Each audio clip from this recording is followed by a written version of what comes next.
Thank you for joining me for another episode of Awake and Empowered TV. I'm your host, Ethann Fox. Today I'm joined by Hugh Newman, and we speak about a broad range of topics from ancient civilizations to elongated skulls to Göbekli Tepe to giants and quite a variety of things, and how all these civilizations tie together in a timeline. A lot of fascinating topics, and we'll get to that in just a few minutes. I want to also tell you about our Awake and Empowered Expo coming up this September 7th, 8th, and 9th in downtown Detroit at the Doubletree Hilton. You can join us for that by going to awakeandempoweredexpo.com, and you can buy your tickets there. We're looking forward to seeing you at that event. We also have our summer camp weekend in wizardry coming up the first weekend in August of this year. You can sign your kids up at weekendinwizardry.com, and we'll be having 3 days of all kinds of interesting classes, from channeling to telekinesis to light language, a variety of different things, and also classes for the parents so you can learn how to better nurture children, your children who are more gifted or more sensitive to energy and so on. And you can sign your kids up at awakenwizardry.com. And very soon we're also going to be launching our online education program for kids, our monthly Conscious Youth program. If you're interested in that, just go to our Facebook page for Conscious Youth. Just type in Conscious Youth on Facebook, or facebook.com/FOL Conscious Youth. And we'll be announcing the dates for that. And your kids can join remotely, kids all over the world, and learn different subjects from some amazing teachers. So those will be starting to be scheduled in the very near future. We have a lot of other incredible events and activities coming up, so stay tuned for those. And without any further delay, I'd like to bring on Hugh Newman. Hello, Hugh. Welcome to Awake and Empowered TV. It's a pleasure for me to have you on the show, and I've heard a lot about you through a lot of other people who have had on the show and here at our expo, like Jim Vieira and so on. So welcome to the show, and where are you joining from today? I'm joining you from Wiltshire in England. It's really nice to be on the show. And I'd like to usually start with a bit about your background, your childhood, where these interests started in the work that you're doing today and what we're going to be discussing today. How did you have an early interest in that, or any education? And so what's your background prior to this work that you're doing now? I studied journalism and film and radio production and things like this in college when I was in my mid-20s. But before that, I was interested in things like crop circles, which is kind of now come full circle. I'm kind of back interested in them again. And I was just fascinated by these strange phenomena that was appearing in the fields of where I live now in Wiltshire back in the 80s and 90s. And that kind of triggered an interest in things like the X-Files and paranormal investigations. And my parents were interested in this kind of thing to some extent. So I kind of drawn into it at quite an early age. And really the crop circles really opened everything up for me, because as soon as you start studying those, even though some people think some of them are hoaxes, when I first went to visit one, it completely blew my mind. And I kind of got into it. I kind of studied it, and I started realizing the phenomenon is phenomenal. It's amazing. There's hidden geometries, there's the locations, there's the connections with ancient sites, the ley lines that connect them all up, and it kind of drew me into this ancient world of earth energies and ancient mysteries and legends and stories and strange phenomenon. And since then, I kind of became what you class as a megalithomaniac, where I became obsessed with the stones, the ancient megaliths, not just in Britain, but I'm an avid traveller all over the world. And since then, about 12 years ago, I founded the Megalithomania Conference in Glastonbury, which is running ever since. We do it every May in Glastonbury, UK, which is like the sort of the most interesting, strange, hippie, paranormal town, I think, on the planet. And since then, things have just grown, and I've been interested in many different subjects. I met up with Jim Vieira a few years ago. You've had on his show, and this, before that, I was already studying the giants of North America and other places.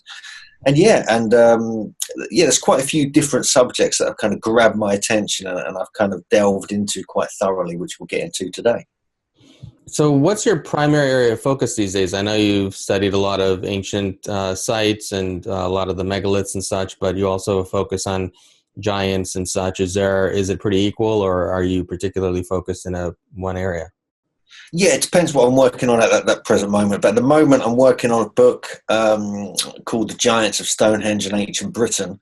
It's a follow-up to the book Jim and I did, Giants on Record, about North America, which came out a couple of years ago. And we've just applied the same research techniques to Britain, which is like, where I'm from, so I kind of should be doing that. And we've come up with some amazing stuff. And the thing is, with these giants, I know you've talked to Jim about this, probably other people, they're always connected with ancient sites, specifically megaliths. And when you start looking into the folklore and the legends, we do find this correlation between them. And so the more I've looked into the giants, even though it kind of was a separate subject, the more I've realized how everything is connected in my research. And so it's quite a fascinating area. I've just published a small book called Stone Circles, which is part of a series produced by Wooden Books, and they're like an award-winning publishers, and I've written a couple of books for them now. I've got more in the pipeline, one on giants, obviously, and so yeah, whatever, I just get my teeth into whatever I'm working on at the time, but all these subjects still fascinate me immensely. So what are some of the more compelling evidence that you found that suggests that that giants actually did exist at one time?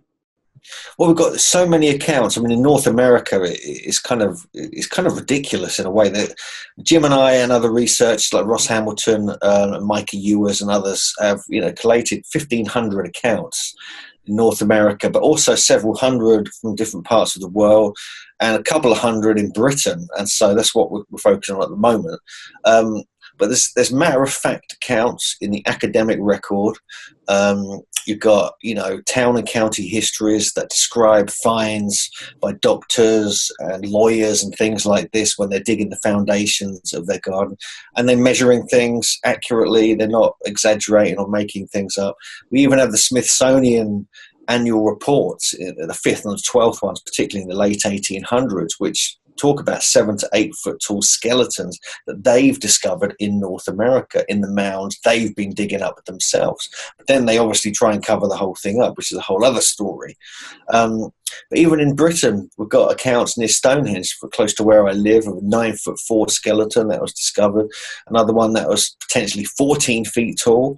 Even on St Michael's Mount, on the tip of the southwestern tip of England in Cornwall, in Land's End, there's an 8-foot skeleton was unearthed several hundred years ago, and so on and so forth. So you keep finding more accounts the more that you look into the records, and you just have to question why this wasn't, especially in North America, why this wasn't public knowledge. Why aren't we told that there were races of giants inhabiting North America and other parts of the world, and that in fact many of these legends might actually be true?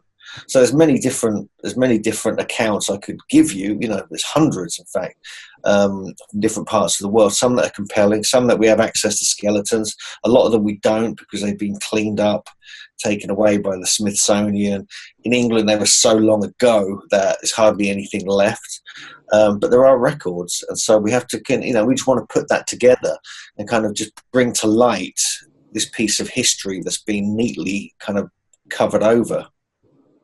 So with all the findings, and I've seen the map that you've shown of the discoveries even in the United States where I'm based, and there seem to be so many sightings and discoveries over the years in many parts of the United States, yet we don't have any pictures or any actual physical evidence of that. I can understand, and we'll get into the Smithsonian Institute later, I can understand their motivation for confiscating these things or to hide them away. But what's the motivation, do you think, for individuals who have discovered these things to not have taken a picture or displayed it somewhere, or even to give it up to an institution? Yeah, that's one of the frustrating things. We question that a lot. Why didn't someone just take a photo or a sample, do some tests, this, that, and the other? But, luckily there are enough accounts of, people have taken photos, there are measurements, there is data, there are some bones here and there. And so there is enough to warrant further investigation, but also to sort of, prove it that it's a reality. I mean, there's just so many accounts, so many stories. And people, before, in the mid-1900s and early 1900s, there were many skeletons just on display in North America. People don't realize this. They were in shop windows. They were in doctors', surgeries, as examples, in universities, such as the Maryland Academy of Sciences, and so on and so forth. So we know they were there. We know they were on display in England as well. We know there's giant jaws on display at some, even at a hotel in Turkey that we're going to investigate later this year. And so we know it's a reality. And it's just unfortunate that because of the Smithsonian's involvement and the agendas they were pushing forward, many of them got removed and disappeared. And the same thing is and then in the 1990s, I think 1990 itself, the NAGPRA Act, Native American Grace Protection and Repatriation Act, came in.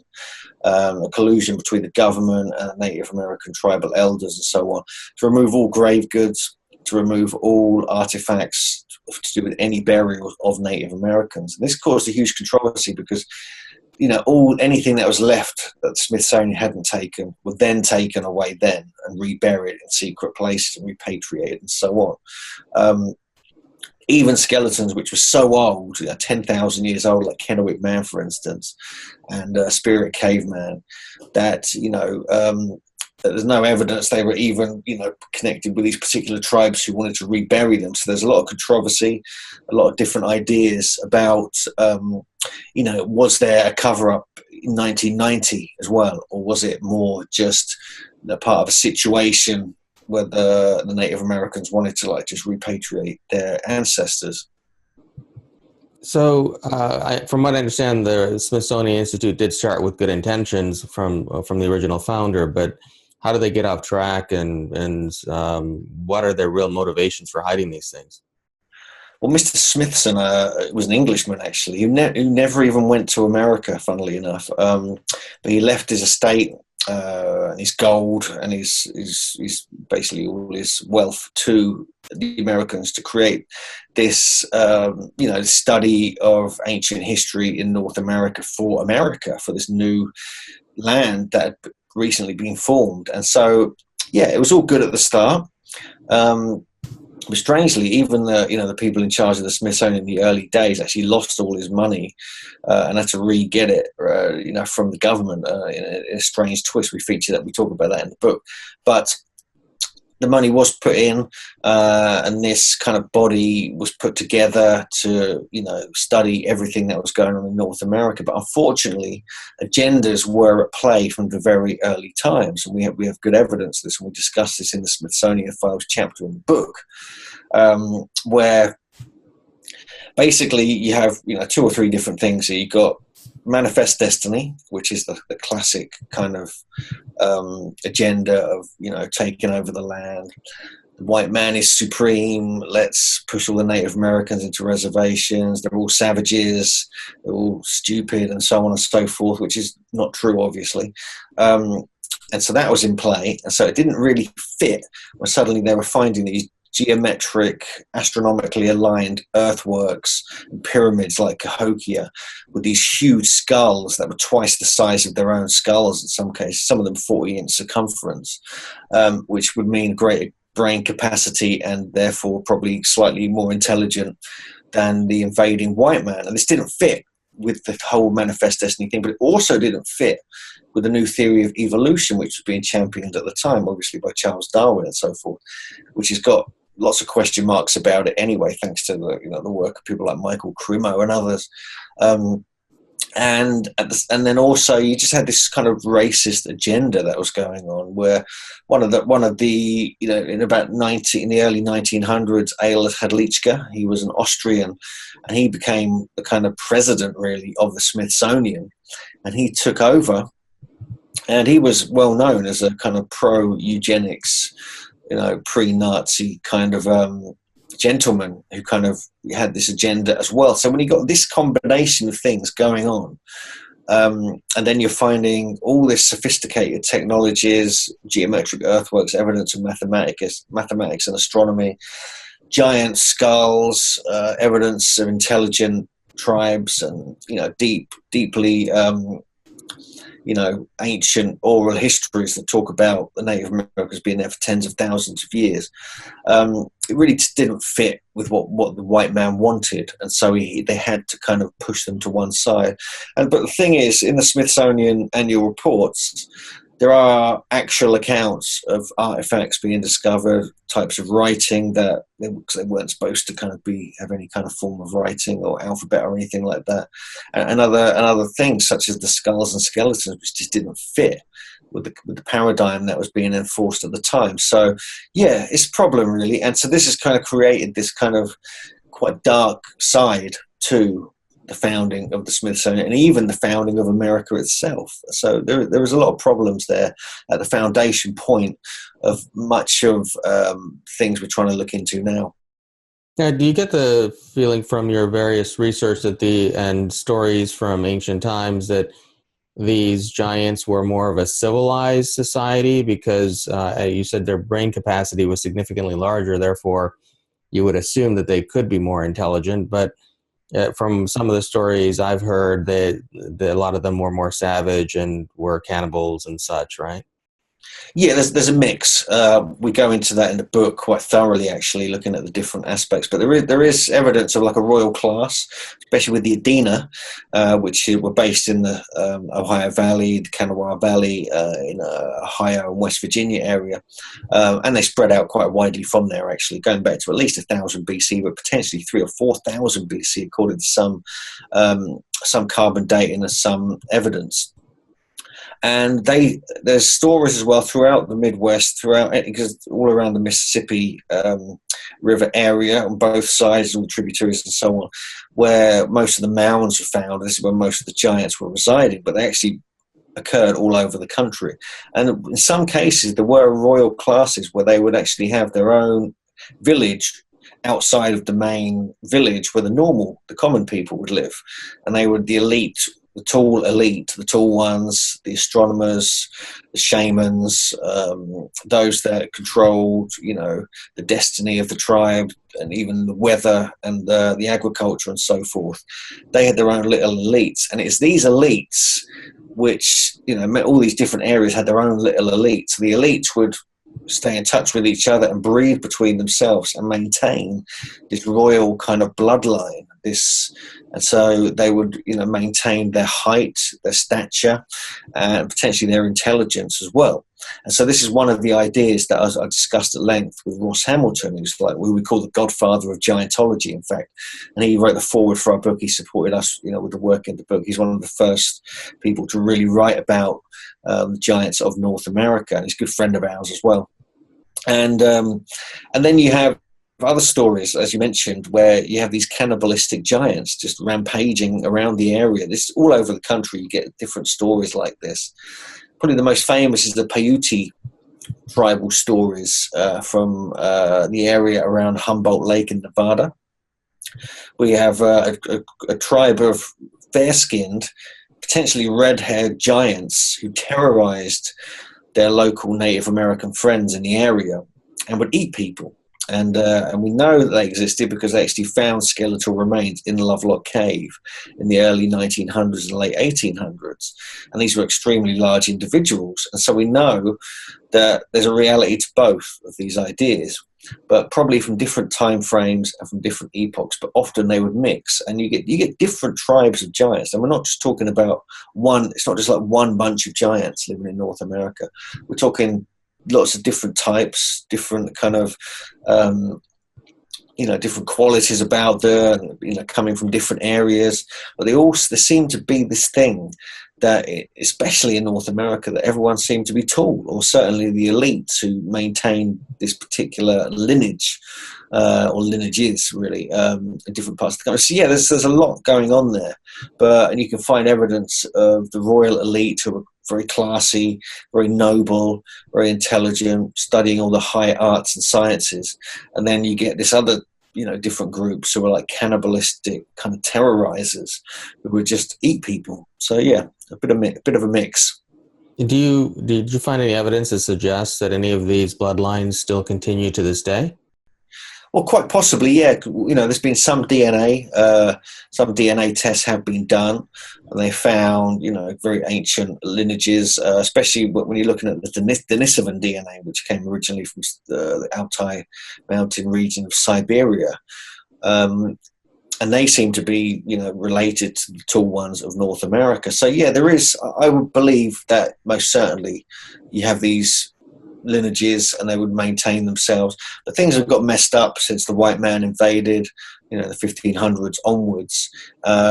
Entire tribes, entire cultures were decimated with disease and murdered and marginalized and so on and so forth. So I would imagine it is all still there. It's just been kind of messed about with in many different ways, and this is what the problems that have occurred.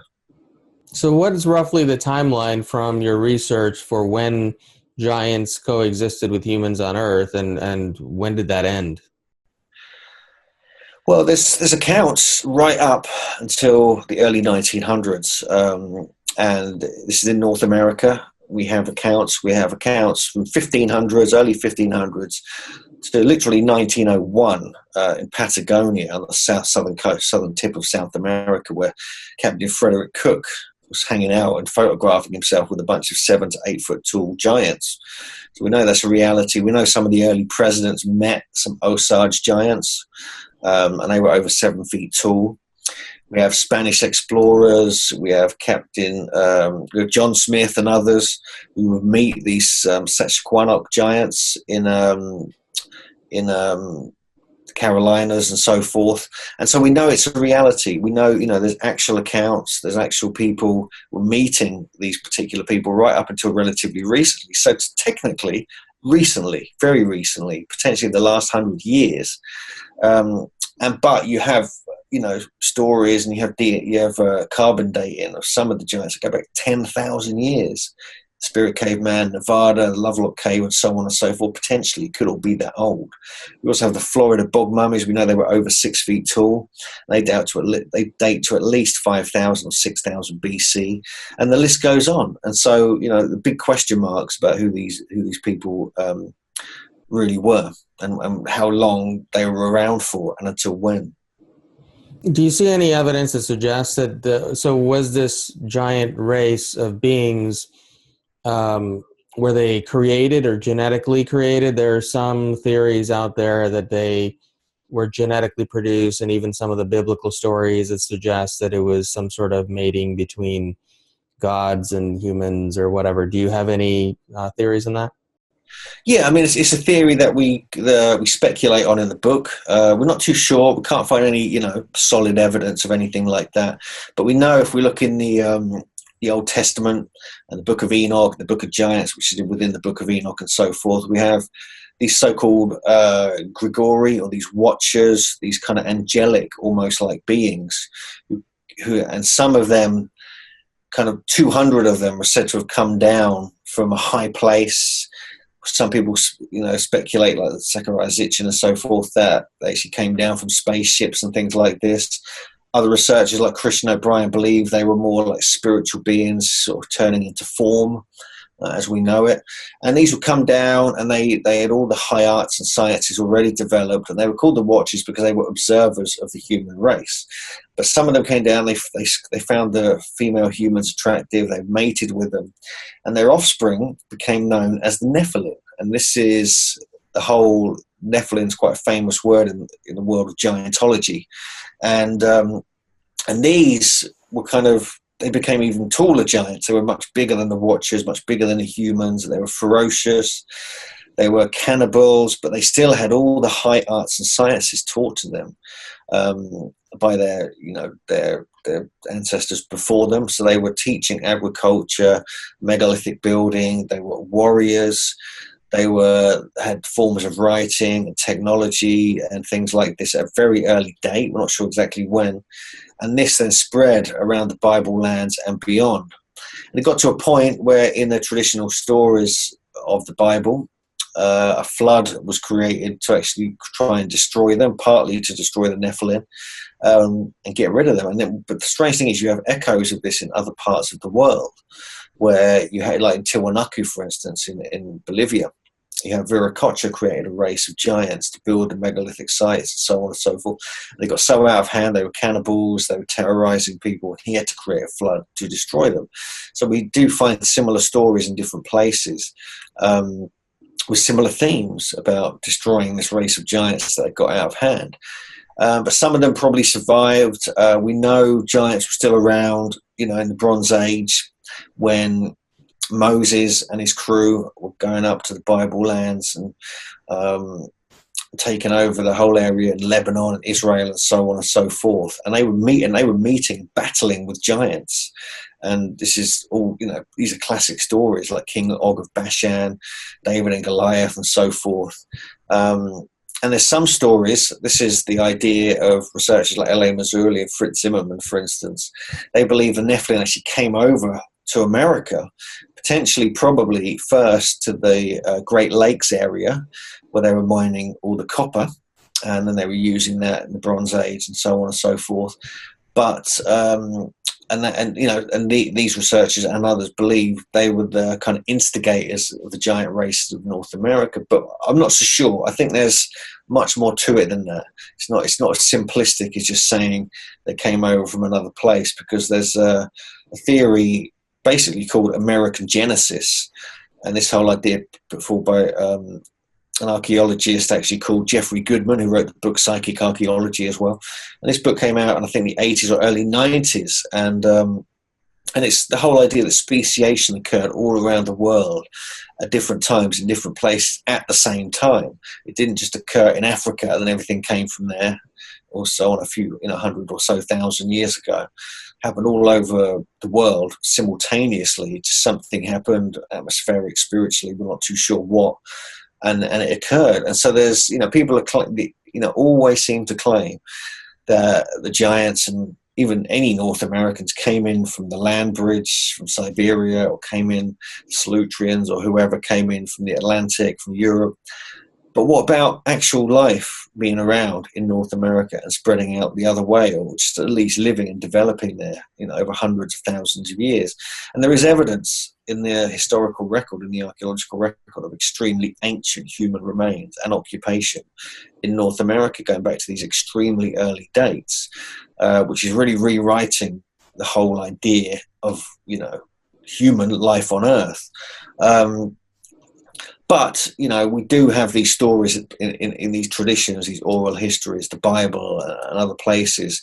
We even have stories of the megafauna in North America, like the huge animals, the mammoths, the giant sloths, and all these other types, coexisting with very tall human beings. And these are in the oral histories that were collected by Vine Deloria Jr., who was a mentor of Ross Hamilton, and Ross Hamilton is our mentor, so we have this kind of lineage of research we've kind of been working through with these amazing people. And they talk about similar stories going back to, it must be at least 10,000 years ago, because that's when the megafauna died out, at least maybe 12,000 years ago, more likely. And so we know there's a lot more to this than meets the eye. So whether you're talking about, the giants of the Bible lands spreading out, around the world, or whether there was speciation in North America, American Genesis, and so on, the jury's still out, and hopefully all the evidence is going to come forth, hopefully in the next few years, and we'll have some clear answers. Now, it seems like in more ancient times, everything was just bigger, right? There were larger animals, and there were giants, and even some of the plants. I've heard you talk about how they grew wheat that was substantially larger. Do you believe that somehow the earth was different back then, or had a different sort of energetic quality perhaps that caused things to grow larger? Yeah, I mean, I'm not too sure, but I believe something was different then. I think we have to admit that. Something must have been different then. I mean, just to enable such ridiculous sizes. Some people claim that the gravity was slightly less than it is today, slightly less of a force, therefore things would get bigger naturally. I'm not too sure about that.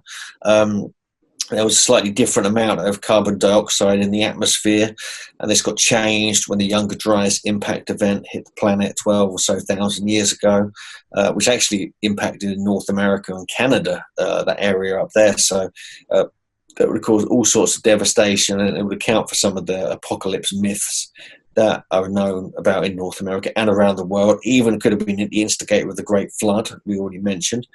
And so it does seem like it's one of those very deep mysteries. So the idea that a great cataclysm may have affected North America and the planet could have affected the carbon dioxide quantities. Because there's some myths, some folklore, some oral traditions that again came from Vine that says that everything started shrinking after this when the dark tent happened. And the dark tent, they think they're representing the blackening of the skies for many days or even months or even years. The descriptions are kind of vague. And this affected everything quite badly. And so this could be an interpretation of, dust being thrown up into the sky and so forth. This would have affected the CO2 levels and so forth. And so that change would affect different glands in the brain and the body and so forth, and would actually, the megafauna would start to shrink, apparently. This is what they were basically saying. So then, therefore, the humans may have started to shrink as well at that time. But obviously they still lived on because there's reports of them, going right up until the 1900s. So there's probably survivors interbreeding between themselves, trying to sort of get their stuff together, literally trying to survive, like an apocalyptic environment. And I can imagine it was a very tough time around that time and several hundred or thousand years after that. But somehow they must have maintained themselves. They must have met up with others, bred between themselves, developed, put together little bits of knowledge, the best bits of knowledge they could to survive. And so, so there's a big question mark about that. But then you got a question, what happened, even before that. This is, people don't even talk about the time before the Younger Dryas, where there's evidence of, for example, we have the classic Cro-Magnon skulls appearing in Europe around 44 to 45,000 years ago. And this is a robust, what we're based on, modern humans, robust. They now call them archaic humans or something, just to kind of get away from the Cro-Magnon name. So it confuses matters when you call them archaic humans. It could mean a whole bunch of things, but actually the Cro-Magnon is the best word to use. They're robust, often up to 7 feet tall. This is the standard size of a Cro-Magnon. Between 6.5, 7 feet tall was normal. They appeared suddenly in Europe and then spread from there. No one knows where they came from, but the weird thing is, in North America, some Cro-Magnon type skulls were discovered that were like 46,000 years old. And Cro-Magnon tools were also found in North America, which were just a bit earlier than those in the first ones in Europe. So did they even come over from America? Was there stuff going on in America? So there's question marks about that. We came to a dead end with the research, but we put what we could together in the final chapter in the book, The Origins of the Tall Ones chapter. So there's different ideas about this, and more is emerging as more DNA research is done. More research is being done on the Denisovans, who we know were around at least 40,000 years ago in Siberia. And we know they probably came to the Americas. They must have done, because DNA has been found in North American and Canadian tribes, especially in the Iroquois tribes, and the Ojibwe and so forth. And so, so how old were these people? How long were they around for? Were they influenced? Because we know the Denisovans from Siberia, the teeth they found and the finger bone has been described as extremely robust, and the teeth are twice the chewing surface of a standard human tooth. So they must have been big people. I mean, evidence is there already, and only a few teeth and bones have been found so far. We're actually going out there next summer to investigate this with my colleague, and probably Andrew Collins, who's been researching all this, been writing about it, to investigate further and see what we can find, because there's a whole area of history which is now being looked at, which has been completely ignored. And these are the ideas of the Denisovans. And even before them, in Europe and Africa, we have Homo heidelbergensis, which was another strain of human being who was similar to the Denisovans, probably, relating to us a very long time ago, going back 100 years to like 400,000 years. And we know that some evidence in Africa, South Africa, they found human bones which are twice the size of normal human bones, and routinely, according to scientist Lee Berger, who did the research on this, they were routinely over 7 feet tall. So we're looking at giants living on Earth, and they have bones to prove this as well. There's actually a bone in a university in South Africa, which Michael Tellinger investigated, and working with him to kind of get some DNA tests done if we can. And so, yeah, so there is a whole timeline going on into the distant past, which no one's kind of either not interested, or it's just too confusing, or it doesn't fit with things. But when you start looking at it, if you're looking at the Denisovans, this is something that Andrew's been doing brilliant research on. They were like potentially the early megalith builders. They were constructing and shaping the landscape like all the myths suggest. So, yeah, it's more research needs to be done, but there's a whole other timeline here we're looking at now. So in biblical stories and other stories from texts around the ancient texts around the world, they also discuss that certain individuals lived for hundreds or thousands of years. Do you see any evidence of that in ancient cultures, or any have any of the bones and things that have been found suggest that do they suggest that these individuals lived a longer lifespan than we do today? Yeah, there is some evidence of that. We have the patriarchs of the Bible, obviously. They're said to live several hundred years or 1,000 years and so on and so forth. Interestingly, Vine Deloria, this is in a personal communication with Ross Hamilton, was discussing this with him. And he said, look, he knows people who are 200 years old, some elders who are still alive in North America. There's reports of some elders of some of these elite groups in history and prehistory in North America who were several hundred years old. This was a routine thing because they had this kind of technique where they could create this almost like enchantment within their own societies, within the landscape, using magic, sorcery, different techniques, even like manipulating earth energies and underground water and things like this. And so evidently they were living until an extremely long time, and there's some relationship that if you are a giant, for instance, you would live longer. This is the idea that's been put forward by several researchers. So I believe that may have indeed been the case. Yes. And now I find that so a lot of these ancient myths of Greek gods and goddesses, or King Arthur and so on, it seems like it's turning out they were actual people, or people who are maybe more advanced or taller in stature than human beings are today. And there is some evidence, for example, of King Arthur having been a giant as well, right? Yeah, there's I mean, in the myths and traditions of Wales, especially Wales, but also in England, southwest England, we do have traditions of King Arthur, and he was really he was also a giant killer. He was a giant hunter. We know that in one account he would actually go over and defeat giants, like a Mont Saint Michel in France. He would travel over there to save the damsel in distress and destroy a giant at the same time. Some accounts he was a giant himself. Extremely tall. He would move stones around. He would defeat enemies and so on and so forth. And yes, we have traditions here of great kings being giants, but it could be an exaggeration. It could be, trying to magnify their qualities and their supremacy and so on and so forth as great warriors. But you mentioned, the Greek titans and the myths of Greece and so on and so forth, where we have, like Kronos, for instance, who was thought to be a giant. He was like the kind of son of Gaia and Uranus, and he was like a giant, and he gave birth to the Titans and Cyclops and so forth, and they were all different parts of the world. And so, yeah, you do get these myths and legends that do have nuggets of truth, and I mean, they usually do. That's the thing. And so, when you look at, for example, St. Michael's Mount in England, yeah, you have King Arthur kind of traditions that stretch down to that part of the country. But there was a giant called Cormoran and his wife, and they built St. Michael's Mount from moving huge chunks of granite from the mainland onto the rocky island, and constructed the island like that. and and he got killed by Jack the Giant Slayer, who was a mythological hero, a Celtic hero in England.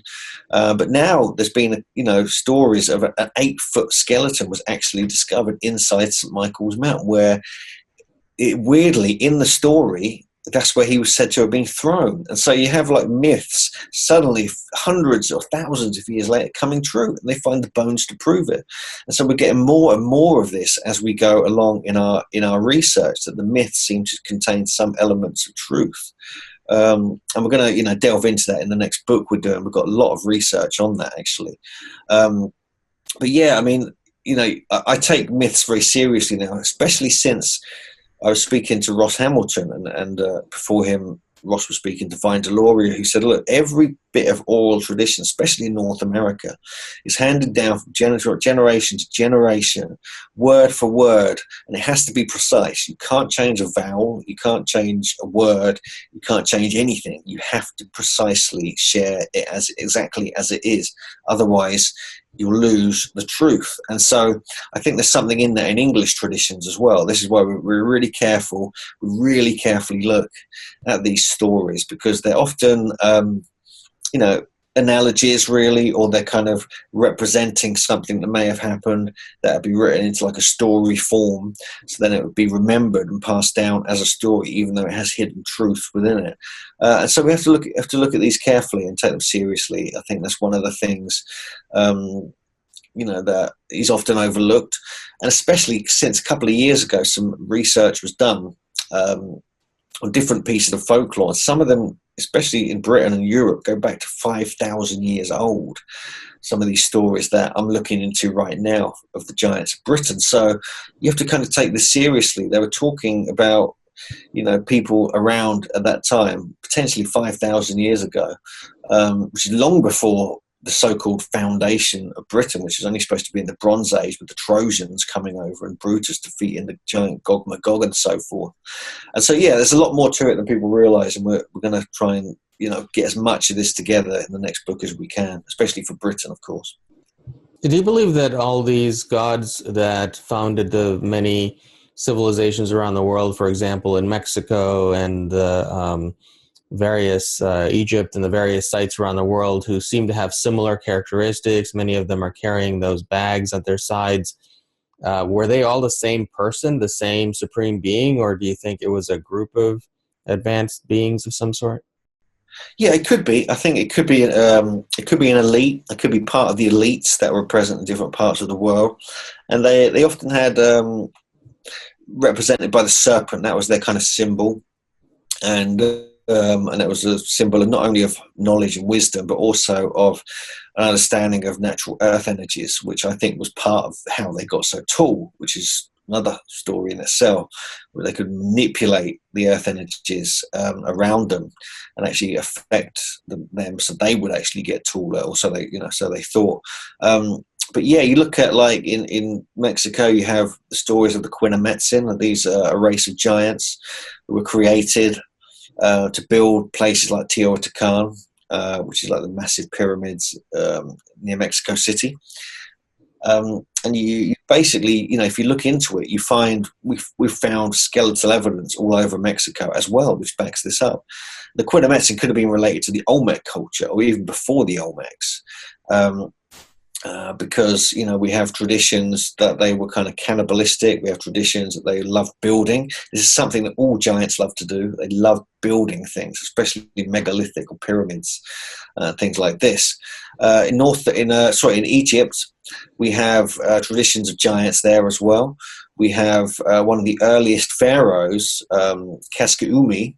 He was second dynasty pharaoh, the very last king of the second dynasty. He was based in southern Egypt, and he was one of the kings who unified north and south Egypt. But he was said to be over 8 feet tall, 8.5 feet tall in some accounts, from about 2,000 years ago. But he was around 2,500 BC.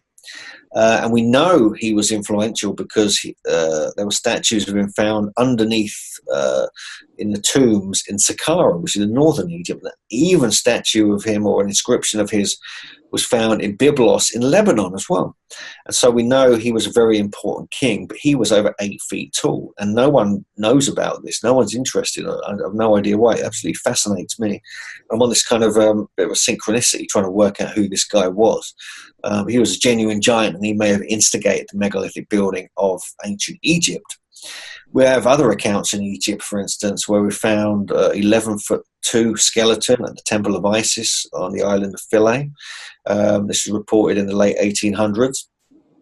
We have the giant mummified finger that was reported on by Gregor Spori, which is found 100 miles or so north of Cairo. But the guy, the looter, the grave robber, who supposedly found it, in his family, have had it in their family for 150 years. So they found it on the Giza Plateau, and this would have been a giant 16 feet tall. It's a perfectly mummified finger that was found in a tomb there, apparently. And so there are traditions, and there is, actual physical evidence potentially in ancient Egypt. And then we have the gods of Egypt. We have the followers of Horus, and then they were half gods, half humans. And before them, we have the main gods like Thoth or Tahuti, Osiris, Isis, and so on and so forth, who were thought to be more spiritual beings. Or some people say they were even aliens or giants, or there's different ideas about them. But yeah, and then you keep applying this around the world. You keep looking more and more into the data, into the myths, into the stories.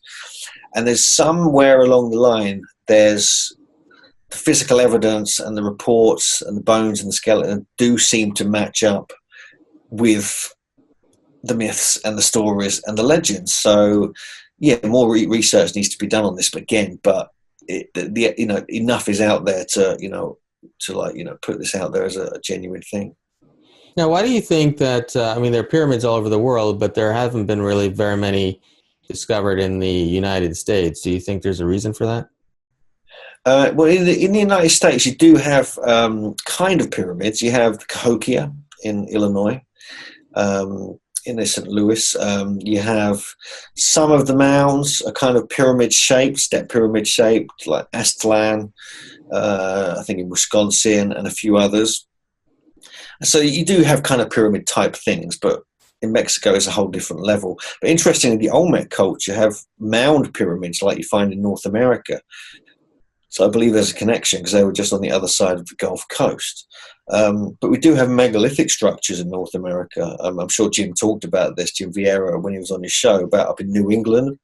You have certain types of megalithic construction. You have standing stones. You have a couple of stone circles. You have megalithic chambers, dolmens, even New York State, and so on and so forth. So we do find a lot of deep mysteries in North America, which no one really talks about or knows too much about, but it is there, including pyramid-type mounds. In fact, Cahokia is almost the same size as the Great Pyramid of Egypt. It's so big. But south of the border, that's where the pyramids really kick in, although most of them are likely to be, just 1,500 years old at the most, probably 1,000 years old mostly. But there is evidence in some pyramids in Central America, in Mexico, they could be much, much older.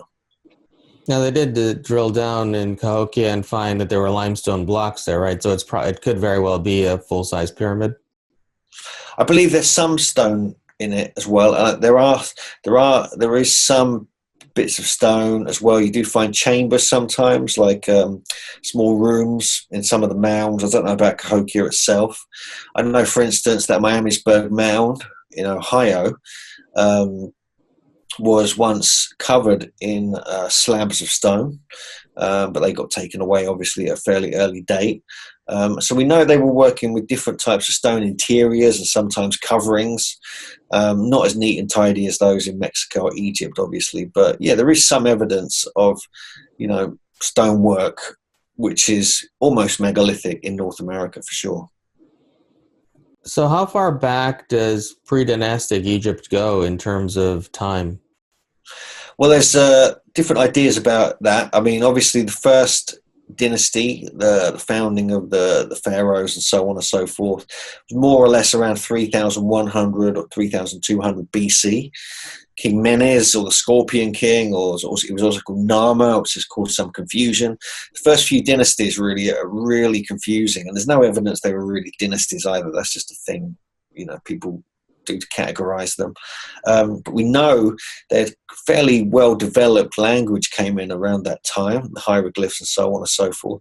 But you have the pre-dynastic times, where it gets really interesting, where there's potentially, there's a lot of construction going on even at these times, but there's some stories that followers of Horus were around for thousands of years, like potentially 10,000 years or even more.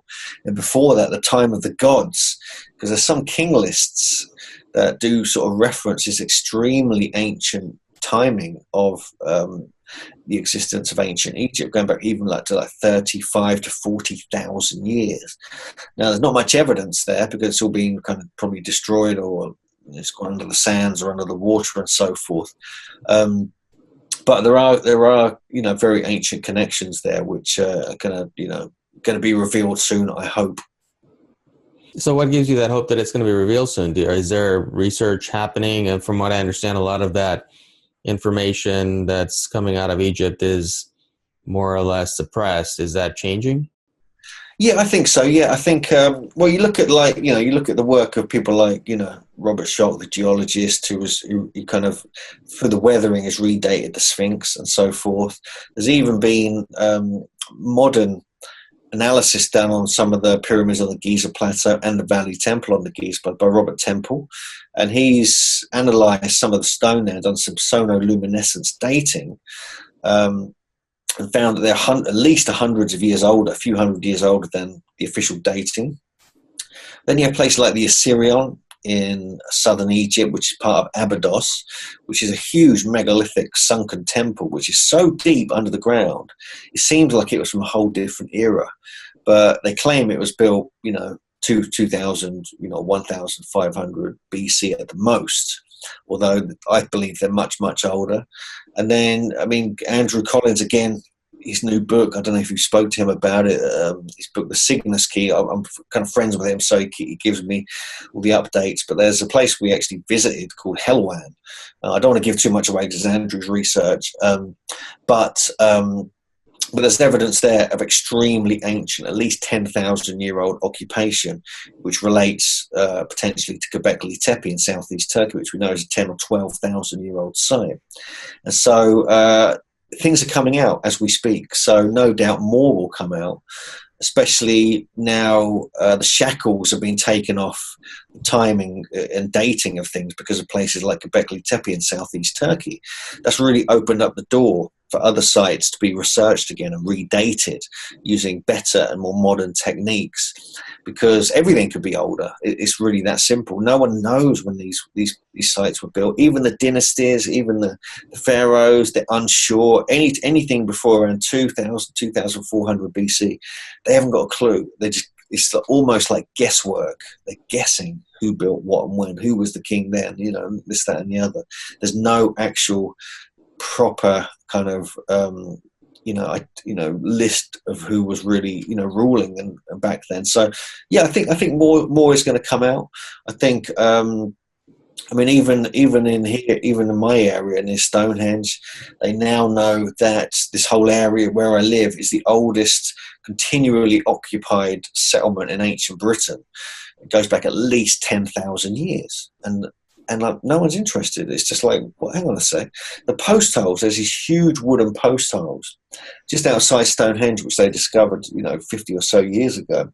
For a long time, they were painted circles in the car park, and now the car park's been removed, the grass all over it, things like this. But these are 10,000 years old, so they were marking the site of Stonehenge 10,000 years ago, and no one seems to think that's important. And to me, that's really important, because why would you do that, and who did it?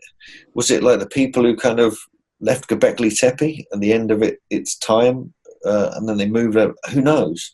But there's stuff going on around the world at much earlier dates than people could possibly realize. Now, a lot of these ancient sites, conventional theories are obviously that the pharaohs built these so that they could be buried in them, or for some reason like that. But What do you believe was the reason why a lot of these ancient structures, pyramids that are all over the world and all kinds of other megalithic structures, was there a primary reason for building them, or did they live in them, or what do you think the cause was? Yeah, that's a good question. It's a vast question as well. I think many of these sites are multi-purpose sites, and they're built for multiple different reasons. One of the reasons, I think, which again is often overlooked, is the fact that they were, number one, they were built to last.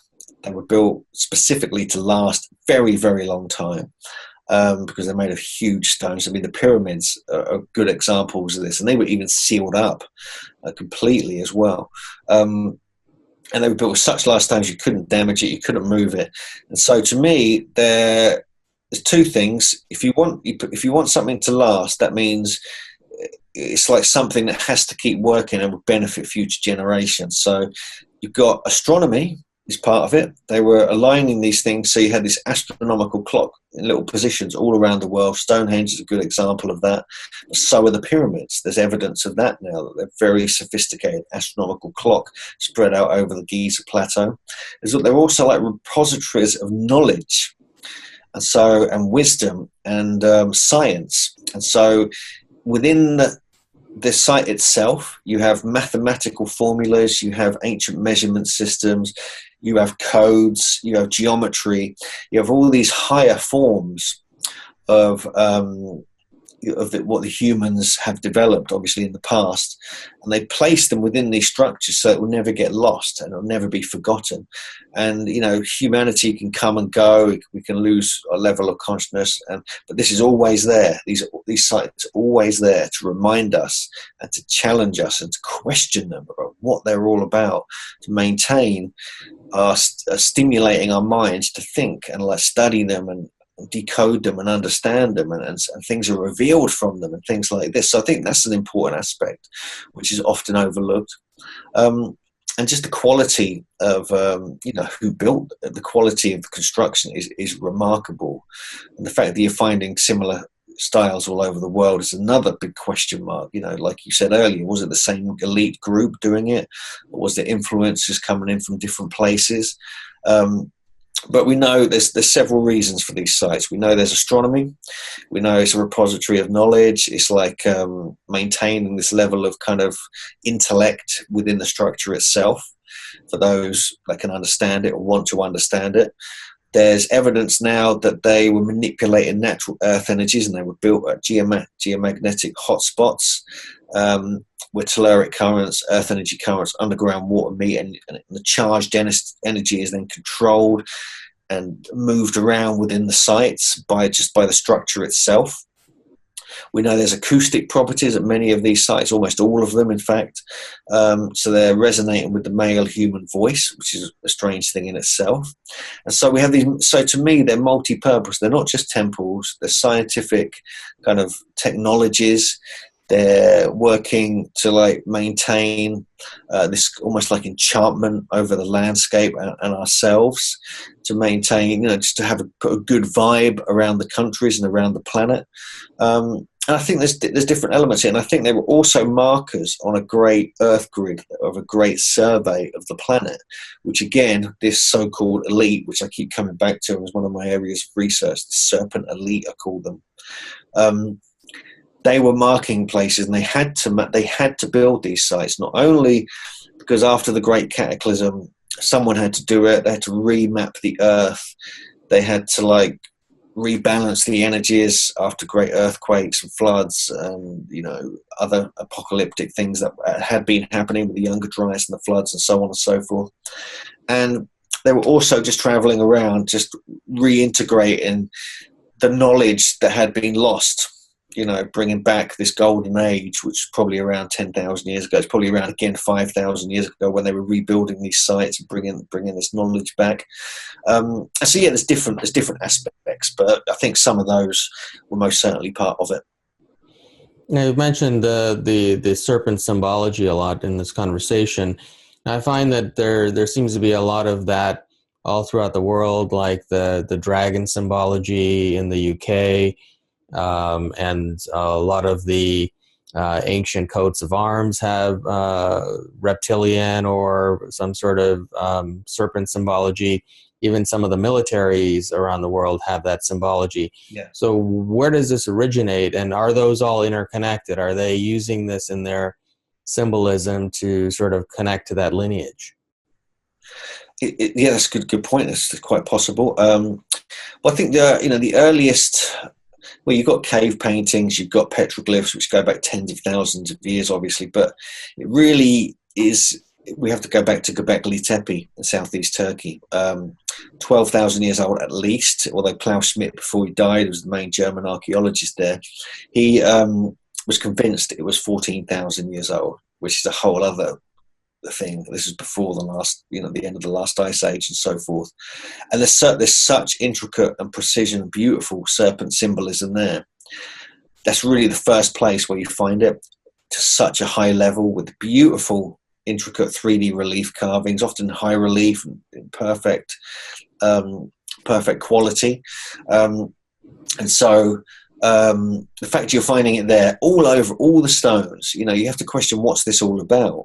Why are they doing this? And then to me, that was like the origin point. And I believe that it's, what that means, we don't know really, but it could be representing the earth energies. I mean, because the way the currents move through the earth, and if you can manipulate them properly, you can get much better agriculture. This has been proven now by researchers such as John Burke and Ken Halberg and others, and Philip Callahan and so forth. But the fact is, you're finding it there, and then you're finding exactly the same style in ancient Peru, in Egypt, even in Britain. You find with the whole dragon thing and some serpent things here as well.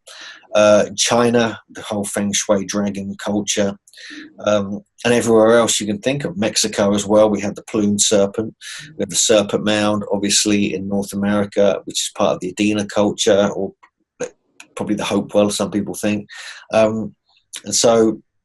And to me, that it was the symbol of the elite. It was a symbol of the high knowledge, but it was also proved they had an understanding of how to work with these energies, how to work with these. Because you would, in those times, you would have to work with what is there. You can't just. There wasn't like high technology. There wasn't like you weren't building machine. Well, some people think you were, but you had to work with what was available to you: the earth energy currents, the water flows, the atmosphere, the weather, and so on and so forth. And I also believe they were sorcerers and magicians as well, and they developed this very sophisticated different levels of that kind of thing, that kind of magical qualities, as well as the technological things they developed as well. So is that the reason that symbology is even used in the medical system today? So it's the staff and the serpent represent high knowledge, essentially? I don't know. I think I would guess so. I'm not sure exactly why they've done that. But you look at some of the companies, they use serpents in their symbolism as well. So why is such a big significance of Göbekli Tepe these days? It seems to be a very prominent conversation in ancient civilization research these days. What's so significant about that location that makes it unusual? Well, it's just because it's partly because it's so old and it's so sophisticated and so vast. Because there's something like, I believe there's at least 30 constructions within the one site, and it's basically the smoking gun. It's like in all these years, people like Graham Hancock, Robert Schoch, these alternative thinkers have been putting the idea that there was a 10,000-year-old civilization on planet Earth, sort of Atlantean, some people say, the dreaded A word, but not necessarily. It might not have been Atlantis at all. It could have been a representation of the high cultures that were around there. But since Göbekli Tepe has been found, it was only really discovered in 1996 or 95, and then it was really open to the public, only became public knowledge in the 2000s. That is so old that it kind of now is a big question mark. Is like it basically proves there was sophisticated cultures who could build such sites around at that time. We're talking about multi-ton blocks. They were carving in high relief, beautiful, high quality carving, and this did not exist on the planet at this time, apparently. So it's just rewriting the history books. We have extremely sophisticated, like almost like a language is carved on some of the statues. We have these belts on them, these abstract, very weird kind of humanoid forms.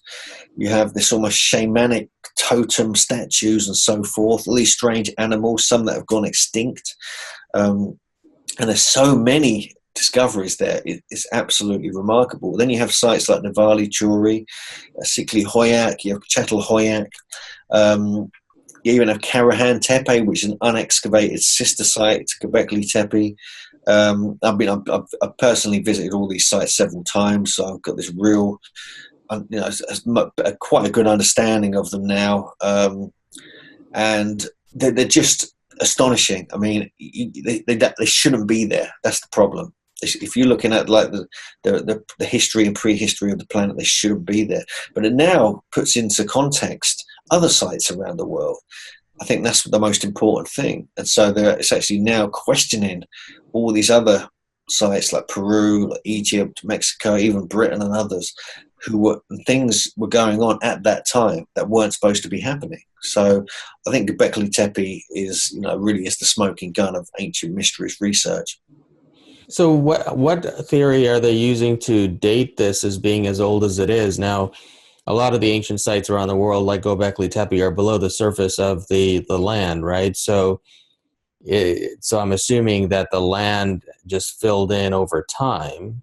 And so is that the case?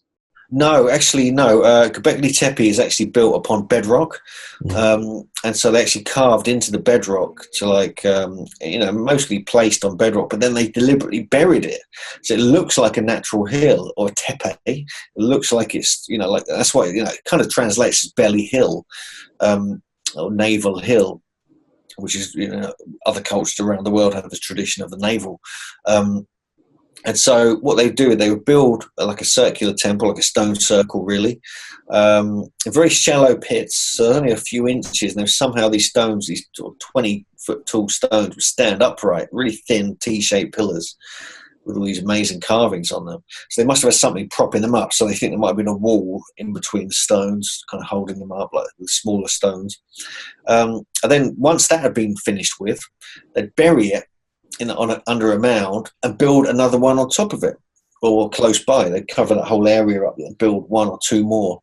Then they cover those up and they build others, and they keep spreading out around this whole area of several acres, until eventually they actually reconstructed and fixed and repaired everything, and then covered the whole thing up after about 2,000 years of use, for it to never be to be forgotten about. So no one knows why that was, but it was obviously part of their religion or their tradition, and they just did that. And it's only thanks to the local farmer, who discovered the top of this T-shaped pillar lying on the surface, which had this kind of 3D relief of this lizard or something on it. It got recognized by Klaus Schmidt, thank God, because he was there. He was already studying a site called Navali Churi, which is now being destroyed, but they've actually saved it and put the entire site, like a square of T-pillars, with two in the middle, in museum in Saint-Lierre now. So you can actually see it as it was. The original stone site is inside the museum, thank God. That's Navali Churi, it's called. And so, this so Göbekli Tepe appears like a natural hill, but it's actually being completely covered over. It's a very, very strange place. So there are many, now you mentioned briefly the A word, Atlantis, obviously. So do you believe that Atlantis actually did exist and that it was a single physical place, or is it more referring to all of the many sites around the world as one civilization or one culture? I believe the latter. I think it's representing a culture that was in existence, probably Göbekli Tepe and some other areas around the world.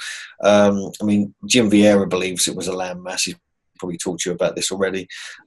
Whereas I don't really. If there was any evidence of it, I would be fascinated if there was any evidence whatsoever of a landmass in the middle of the Atlantic Ocean or under Antarctica or so on and so forth. If they find it, I'll be delighted, but I think it's more of a kind of mindset. It's more of a kind of culture.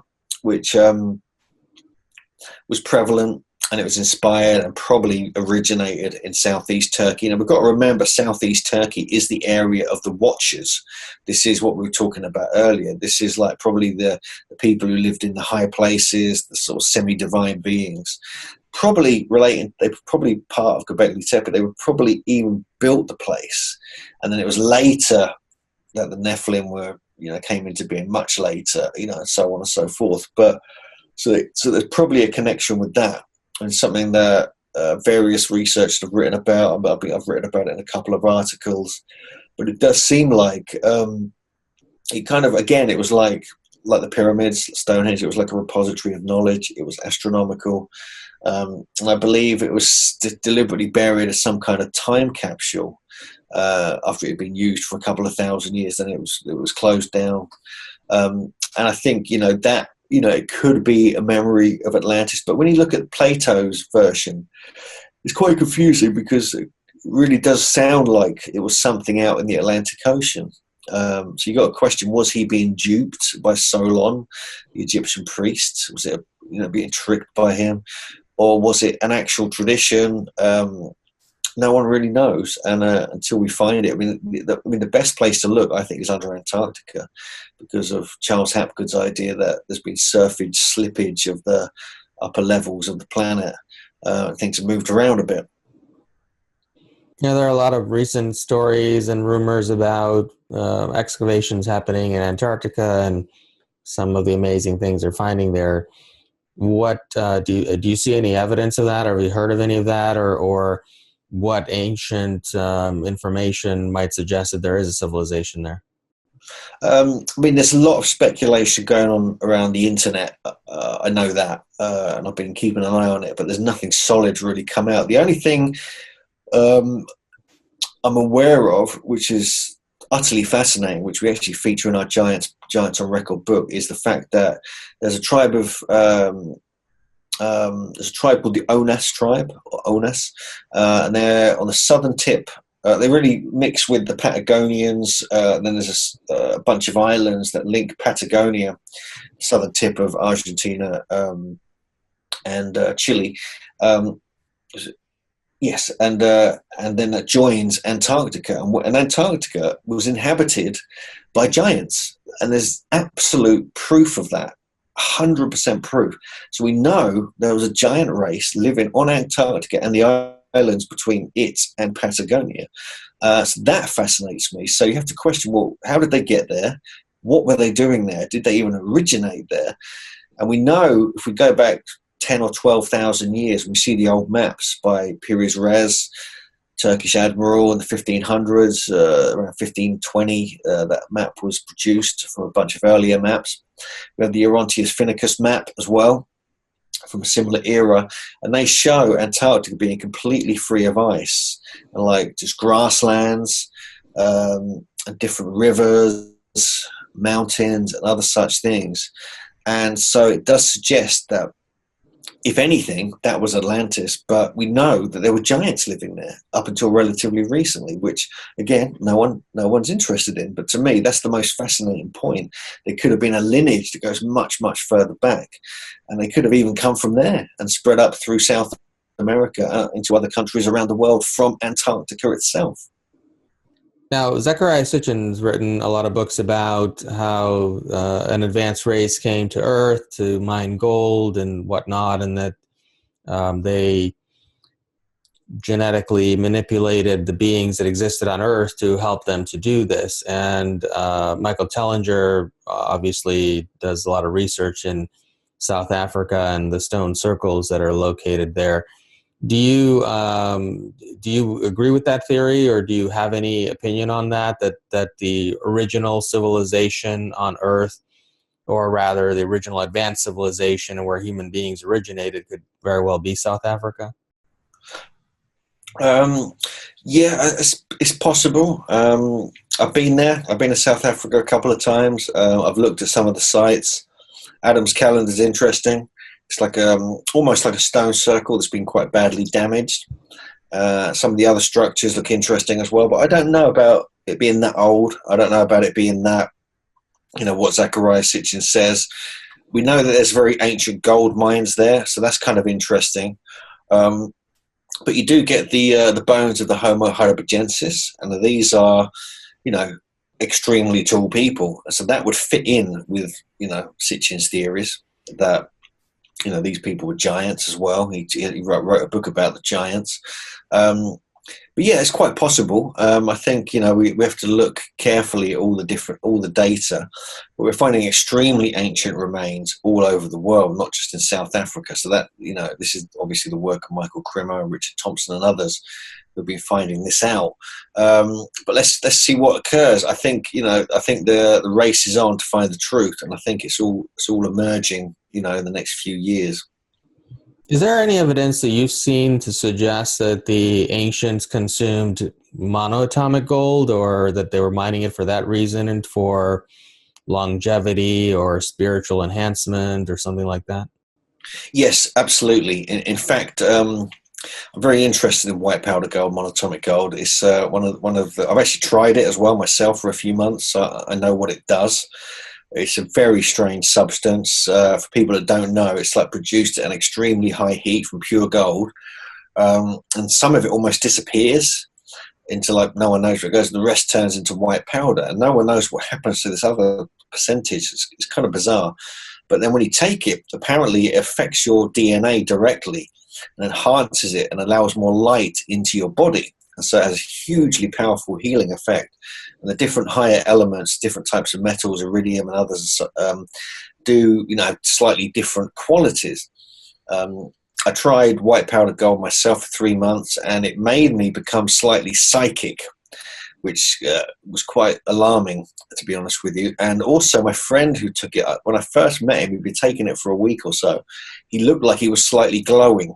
It was quite bizarre, no joke at all. And it just gives you really clear head, really good energy. It's not like, it's like drugs or anything. It's like got this pure, almost like spiritual quality about it. And you could see why the ancients would revere gold, because you could almost deify yourself, make yourself into a god, or believe so anyway, if you took this element. And it does, apparently, it increases longevity, increases your age, but it can have quite a negative effect as well. It can, if you overdo it, it can actually get too much for you to deal with. It can affect your brain chemistry and potentially your mental state. And so, but I think it was certainly one of those things. I mean, apparently Sir William Flinders Petrie, he, at a site called Serpent Elite, which I visited in 2010, it was in the Sinai Peninsula. There was a Hathor temple up there, which he believed was a production plant. Well, Lawrence Gardner, the author, actually believed it was a production plant for white powder gold. And Hathor was part of the tradition of producing this white powder gold. And it was an entirely secret location in the middle of these mountains. Could have even been the mountain where Moses received the 10 Commandments and all this kind of stuff, and it may not have been Mount Sinai, it might have been actually Serpent Elite. And so, yeah, there's a big story about that. I do recommend Lawrence Gardner's books about that, because they're absolutely fascinating.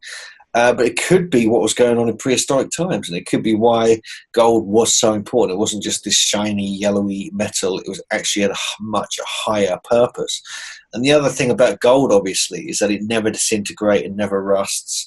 So it's related to immortality just by its current nature, because it never rusts, never disintegrates, and all this kind of stuff.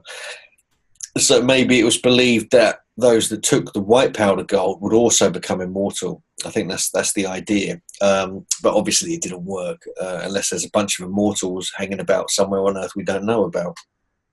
Now, there are lots of different forms of white powder gold these days. Some that's distilled from ocean water, and others that's actually made from gold. What have you found to be the most effective? Was there a particular type or company?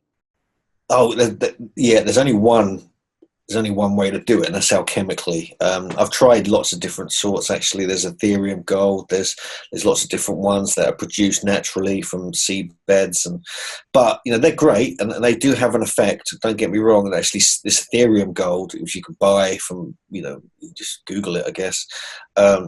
I used to sell it on one nutrition website that I ran for many years, and it's has a fantastic effect. It really helps kids who've got ADHD and attention deficit disorder and different problems like that. It really does help with that because it balances all the brain chemistry.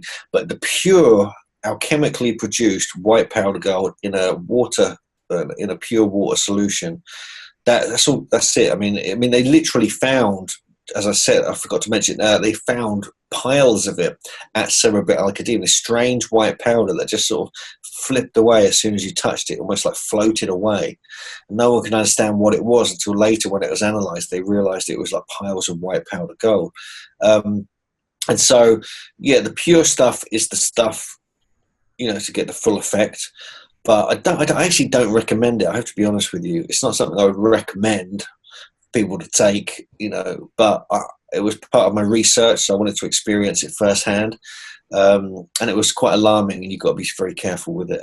But I think the ancients were well into it, and I think I think that's one of the missing aspects, and I'm glad you brought it up, of the ancient world. So this white powder gold that was found in this temple was analyzed to be similar to Ethereum gold then? No, Ethereum gold is produced naturally. It's produced, it's processed from, I believe, some lakes somewhere where extreme heat, like an asteroid had hit or something like that. Whereas the pure gold is, you can get it from like whitepowdergold.com, is alchemically produced.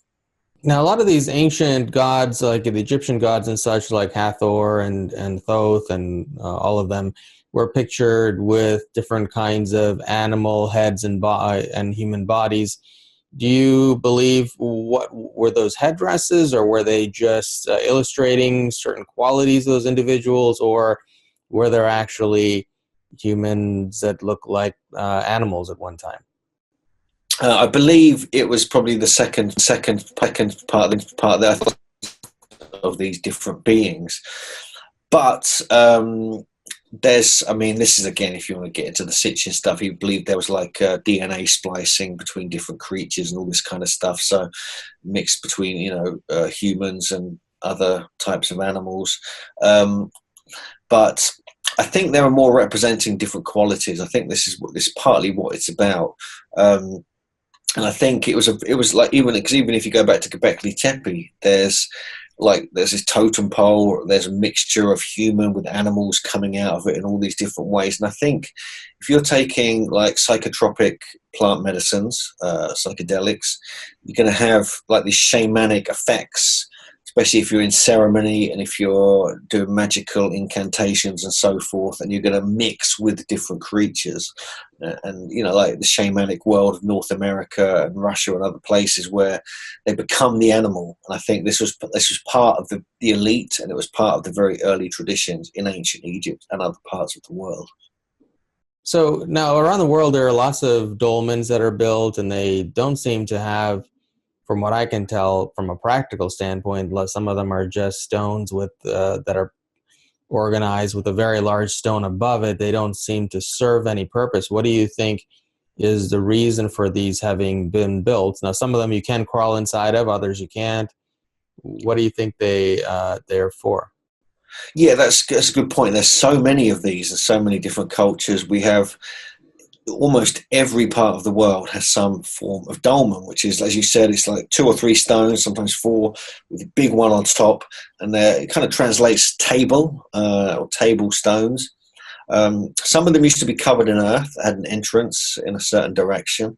Some of them were freestanding, like you see them today. There are over 40,000 dolmens in Korea, for instance. People don't realize this. They're in Jordan, Israel, they're all over Europe. There's some in North America, like North Salem Dolmen, New York State. There's even some in Colombia at San Augustine. We find them in China. We find them, I think there's some in Australia, all over Russia. So what was their purpose? That's a good question. I think one of the purposes is they were burials. I think that's just a standard thing, the tombs and this kind of thing. But there's another purpose, which I think people overlook, is the fact that they they were placed on very specific geomagnetic hotspots where earth energies were crossed, telluric currents and so forth.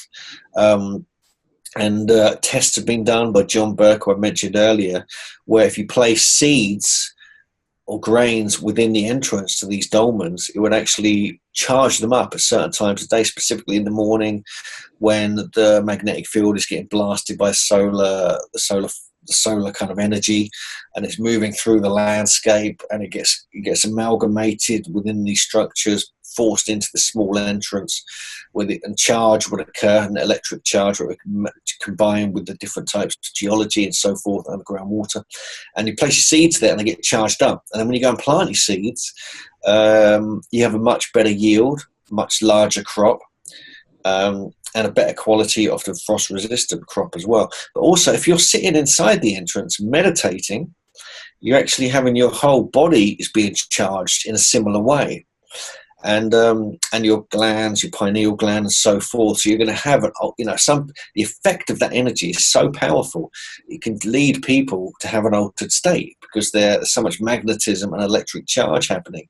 It's actually affecting you, and so you have an altered state of consciousness.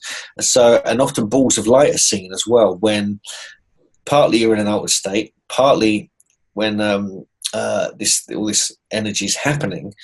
Balls of light occur. This is something that is like naturally occurring energies. So I think it's a bit of both, actually. And so dolmens, I think the primary purpose may have been to manipulate this natural earth energy combined with the magnetic field of the planet, the telluric currents and so forth, to enhance your seeds and grains, and to have an initiatory place to do your ceremonies. Now, all these, you mentioned ley lines, and now a lot of these, or all of these ancient sites, pyramids, and even a lot of the many Catholic churches around the world are built on these ley lines. Even a lot of military bases nowadays are built on ley lines. What do you think is the significance of that? Are they utilizing, or do these energy points of the planet on these ley lines somehow increase the potential of what's being done in that location, or spiritual practices in those locations? Why do you think these were built in those places? Well, I think the ancients knew all about this to start with, that they specifically chose certain spots because they were seen as places where the energies were increased, where you have an effect, where balls of light, I've already mentioned, were seen, and so on and so forth.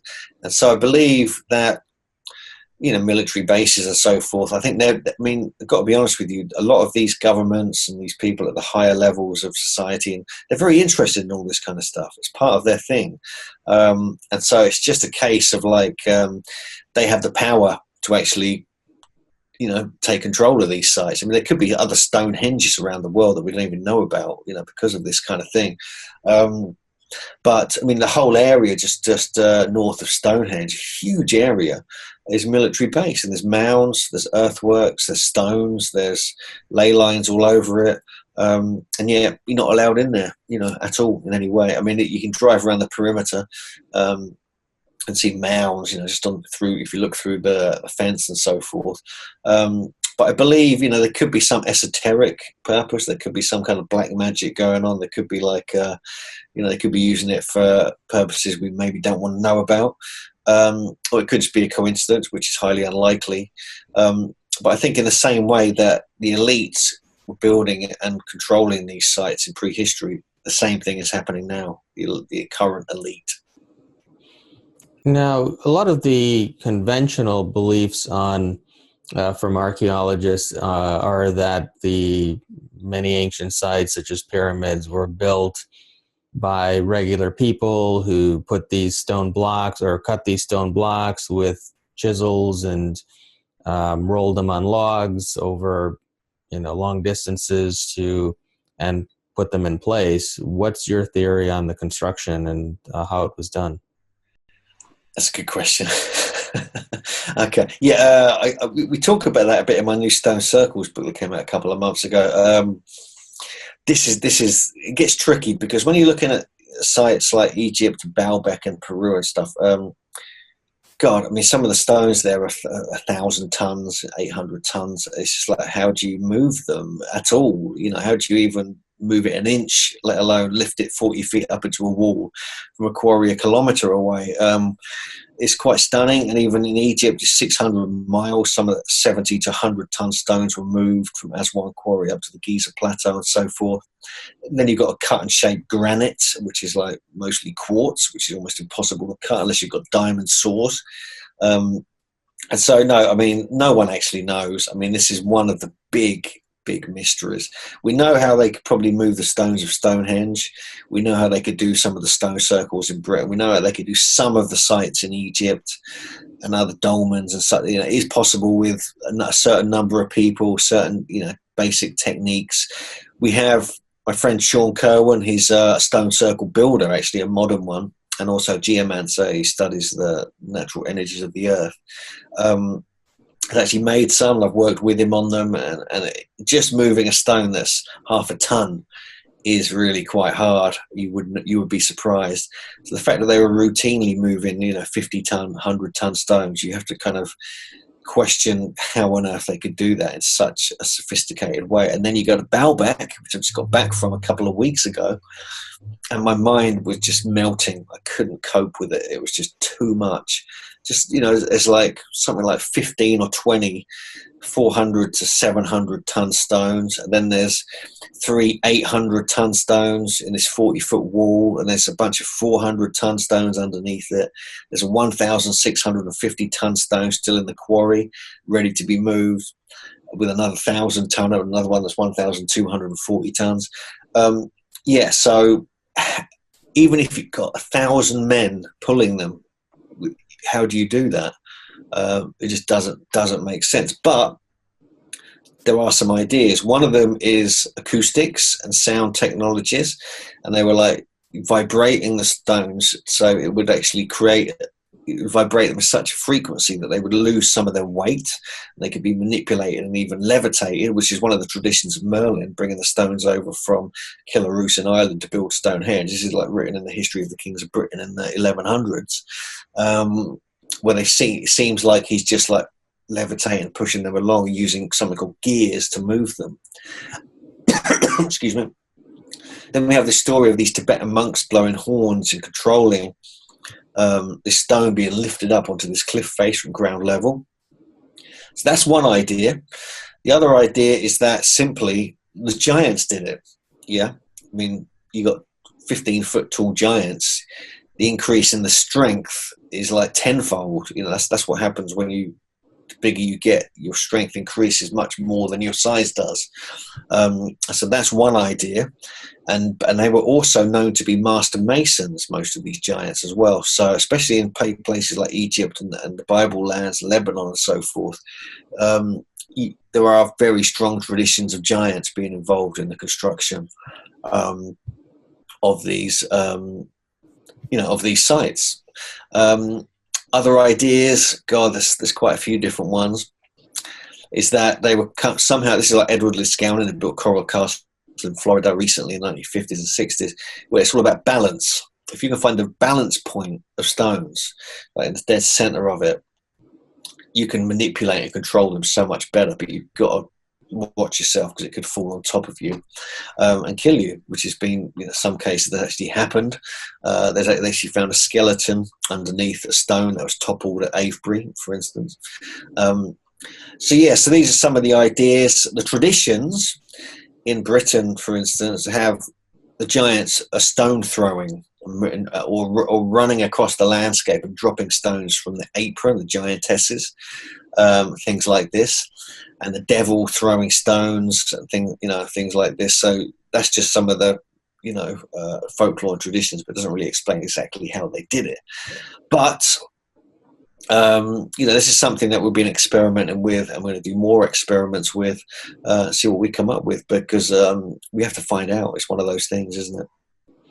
Now, Edward Lee Scallion built Coral Castle supposedly with some sort of a device that he had, and using tones, or at least there's some stories about that. Plus, he wrote a book about using energy or vibration. Did he not? Yes, he did. I've actually got a copy of that book, but there's very little in it, unfortunately. We tried to kind of get the answers from that, but we couldn't. He did hint that he was using magnetism. That was one of the things in his book, that he was using some kind of spinning technology. You know, you can actually see that at Coral Castle, these sort of wheels, these metal wheels he'd create. He didn't use any electricity, mind you, but he created some kind of magnetic field which could affect things as well. If you find that the exact magnetism of the stone and you counteract it exactly the opposite way, you can make things like you get two magnets together, for instance. One of them will hover in the air above it, however big it is, if you get the right, the two, together.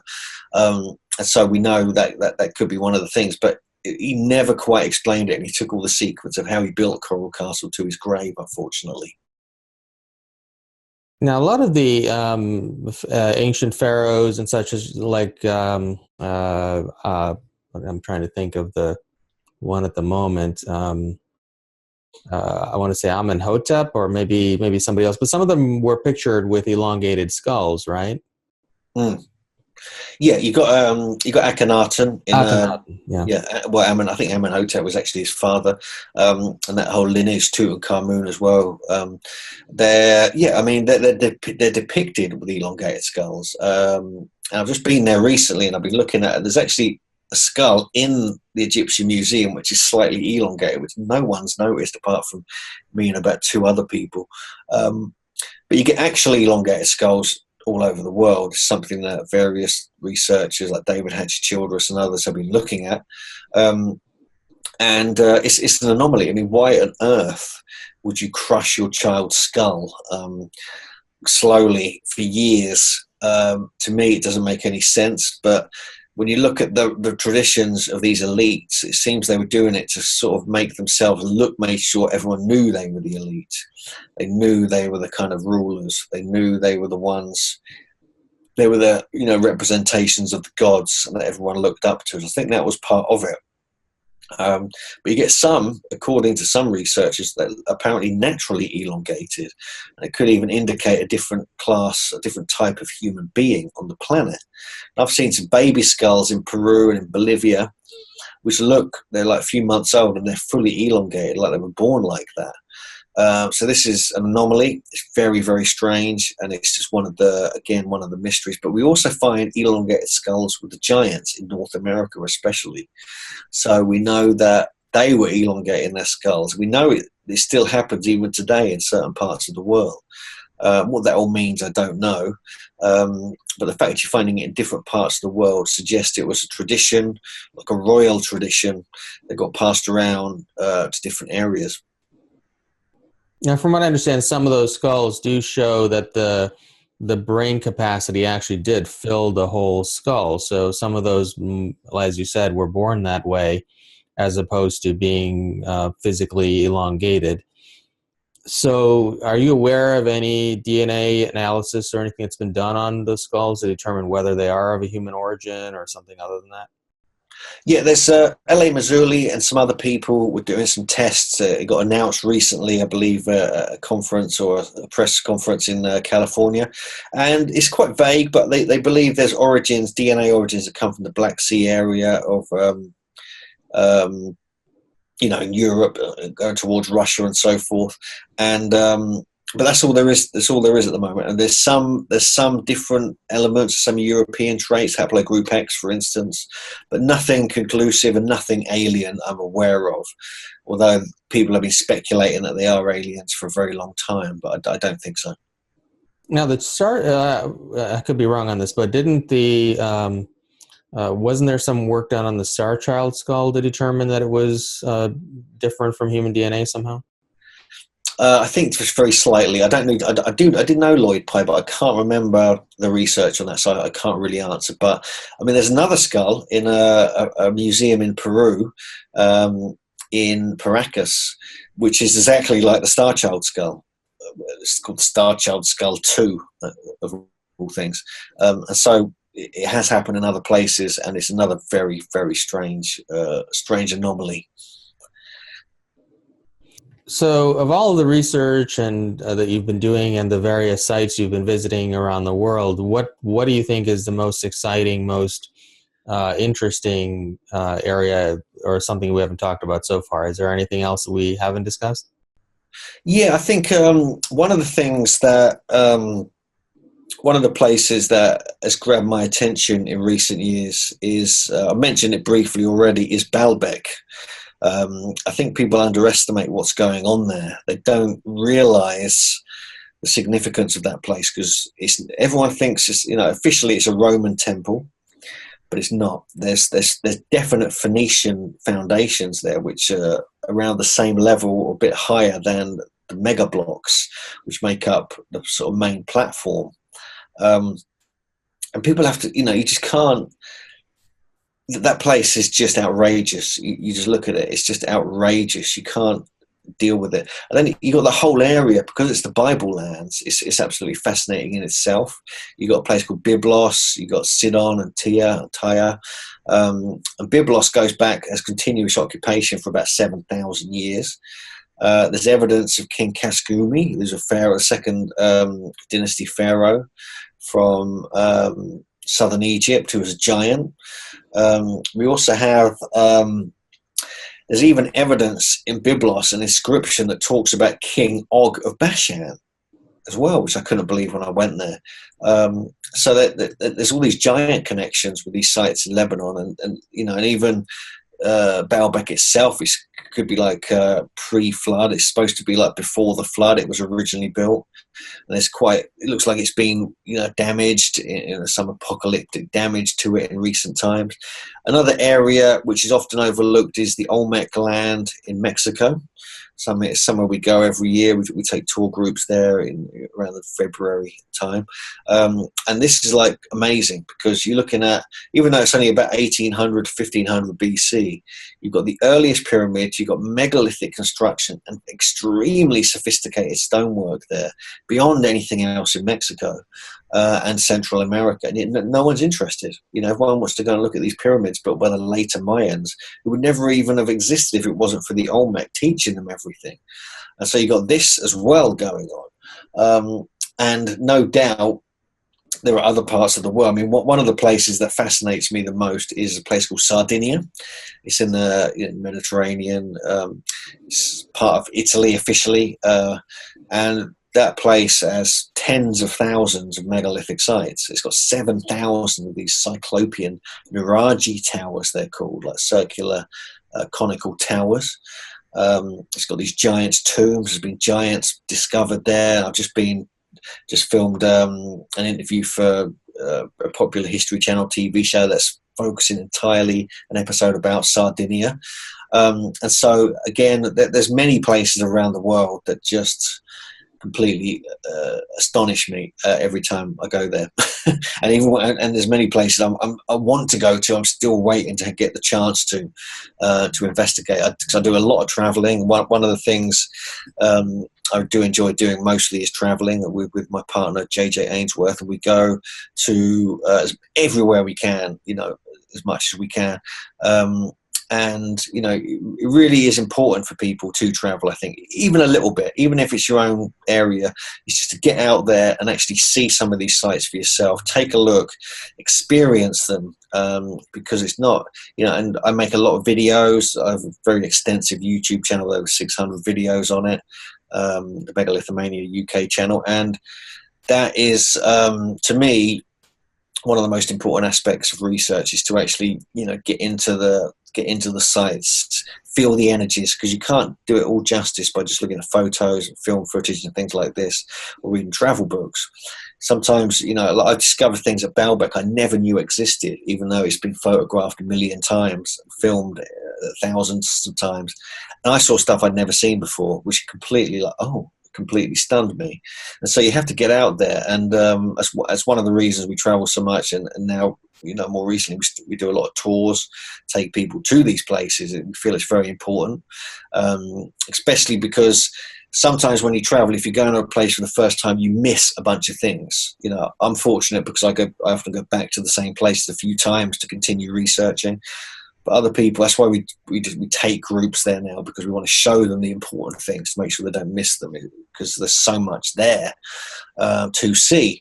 And we work with Jim and obviously people on that. But yeah, and I think one of the most, I think the smoking gun, as I mentioned earlier, is Göbekli Tepe and southeast Turkey. You've got to, that is just, they've just reopened it. It's just, they've got this new roof on it. All the stones now, you can see everything that's been excavated now. None of it's covered up. You can actually see everything. And I'm desperate to get back there and, and actually do some more research, because there's other sites there, like Karahan Tepe, Sikli Hoyak and others, which are still, Karahan Tepe has never been investigated yet. It's the sister site to Göbekli Tepe. It's never been excavated. And you just got the top of these pillars, just little bits of them sticking out the ground. The rest of it's deep in the ground. So there could be carvings on them. There could be other things. And there's one other thing I just want to mention is Tiwanaku and Pumapunku are very interesting in Bolivia. I was recently there back in November, myself and JJ, and we stayed there for a few days. And it's the best hotel in town, but it's not very good. It's quite a hard place to stay, but we did anyway. And we found a lost statue there, an actual statue, one of the Viracocha statues, buried in the ground. And no one knows about it. So we're publishing a thing about it soon. I just want to mention it on here because we're going to be doing it very soon. And also, I managed to get into this part of the on-site museum, which is out of bounds, but just happened to be open that day because they were doing some building work. And I saw 30 statues and artifacts I've never seen before. And I was like, what the hell? And the elongated skulls have been found there as well, which no one really knows about. We managed to photograph those as well a few years ago. But since then, they've been stolen. And so, yeah, there's a lot going on in different parts of the world. And more, like I said, we're in the process of discovery at the moment. Göbekli Tepe is the newest one, obviously. There's different sites emerging from the earth, from under the water. There's been huge monoliths found off the coast of Sicily. There's even a 6,000 BC stone circle off the coast of Israel, a place called Atlantis. And there's more discoveries always being made. So it's a very exciting time, the current time we're living in, to be into the megalithic and ancient mysteries. Now, there are a lot of, there's a huge pyramid complex in China, from what I understand. Has anybody ever explored that, or? Yeah, I know a couple of people have been out there. It's called the Xi'an area. There's this is actually in the area of the terracotta warriors and the first rulers out there. But these potentially are before that. There's a famous one called the so-called White Pyramid. You can go there, but it's on private land, private farms. We're going to be heading out there some point next year or the year after to go and investigate these. And they are pyramids, and they are lined up in certain ways, like the Egyptian pyramids. And no one knows about them. But an interesting thing in China, in the northern part, I think, of China, is they found a bunch of these 4,000-year-old, extremely tall, over 6 foot tall, red-haired, fair-skinned mummies, which look like they come directly from Scotland or somewhere. And they've actually got haplogroup X, or maybe European ancestry or DNA. And there's even evidence that there's some type of tartan they were wearing, which is a type of, cloth design you get up in Scotland, was found on one of them, which is bizarre in itself. So there's stuff going on in China, which people aren't aware of. I mean, there's megalithic stuff there. There's the pyramids, obviously. There's these mummies. In Japan, you've got dolmens. You've got intricately carved megalithic blocks and polygonal walls even. So, yeah, the world is amazing when it comes to these mysteries. There's so many to explore. Yeah, in Pumapunku, there are those big H-shaped blocks, right? Then it seems, I think I remember seeing the same type of an H shape in the other site that you were mentioning earlier, right? Göbekli Tepe, yeah, right. So what do you think is the significance of that? Was it some sort of technology, or was it language, or what is that? I think it's more of an ancient symbol. I think it's like some kind of symbol that could have some meaning. This is something actually that J.J. Ainsworth has been researching. It's not my thing, the ancient symbolism. I do a little bit of research on it, but it's mainly what she does very well.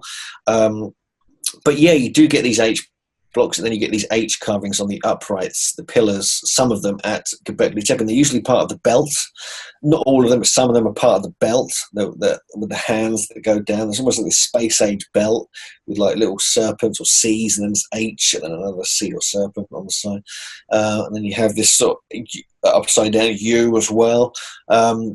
Yeah, I mean, and the thing is, in Peru, around Lake Titicaca, you actually find exactly the same kind of 3D relief carving on these chulpa towers. These circular towers, which are like polygonal blocks, make them up, and some square towers as well. And they're identical design, the 3D carvings, as Göbekli Tepe. It's like, what the, I couldn't believe it when I was like, what the hell? Having been to both these sites several times, you kind of like, oh, there's something going on there. So it's questioning the dating of ancient Peru now and Bolivia. There could be much more. And then obviously near Tiwanaku, not at Tiwanaku itself, but near there, around Lake Titicaca, near a place called Watahata, they found something called the Fuente Magna Bowl, which is this sandstone bowl.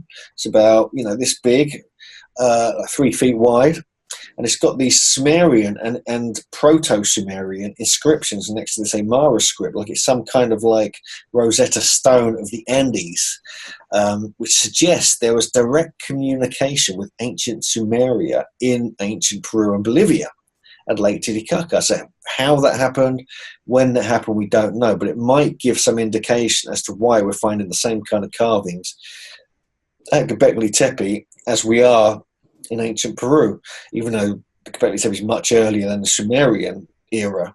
But yeah, it's just one of these anomalies that, and more of these keep popping up. Well, with all now, I know that, I don't know if you follow Edgar Casey, but the prediction that he made that there was a big library underneath the paw of the Sphinx, and I've heard some rumors going around that they are excavating that. Do you know anything about that? Not directly, no. I mean, I'm aware of the stories from Edgar Casey, the visions he had about this and the dreams. I'm not fully aware of anything happening right now, but recently we did actually get a chance to go underneath the Giza Plateau, which is actually on the pathway between the Sphinx and the second pyramid, Khephrun's pyramid, I believe. And we went down something called the Cyrus Shaft, which potentially has tunnels that connect to the Sphinx area, which is interesting in itself. This was 3 levels, but 150 feet down, massive sarcophagi made of solid chunks of granite and so forth, and an unusual stone called dacite as well. But I know people who've been under all over the Giza Plateau. There's Robert Temple who's been doing excavations there. There's Youssef Awian, who's a local researcher there, lives right next to the Giza Plateau. It's absolutely amazing. I mean, I think you can get under the Giza Plateau in certain places, but I don't know of one directly under the Sphinx, although I'm sure they're not going to tell us anyway.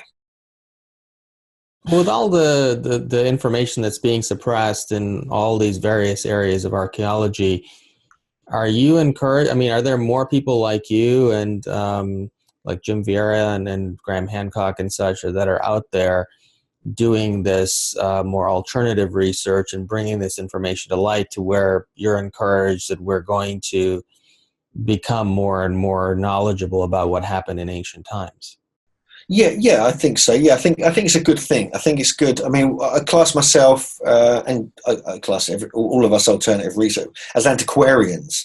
This is like we're not archaeologists. We're not trained to dig up things and date things. We have a very instinctive passion for these subjects. We're driven by it. We want to find out. Andrew Collins is the same. There's many researchers like this, and we just want to explore and uncover and research. And I spend all my money on this. Every penny goes into research and traveling and exploring, and all my time is spent on it.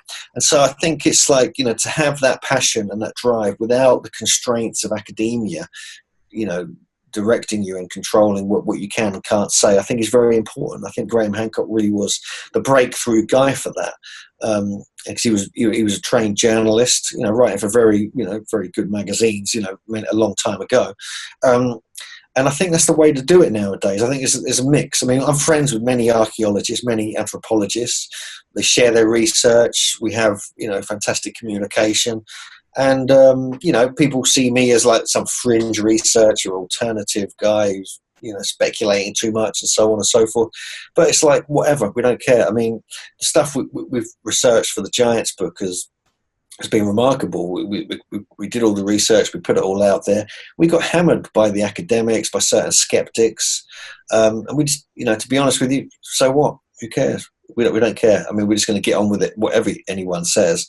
We're not doing it to like, we're not lying about anything. We're being honest about what we believe and what we're finding. We're not, making up theories to sell books. We're actually genuinely trying to seek the truth.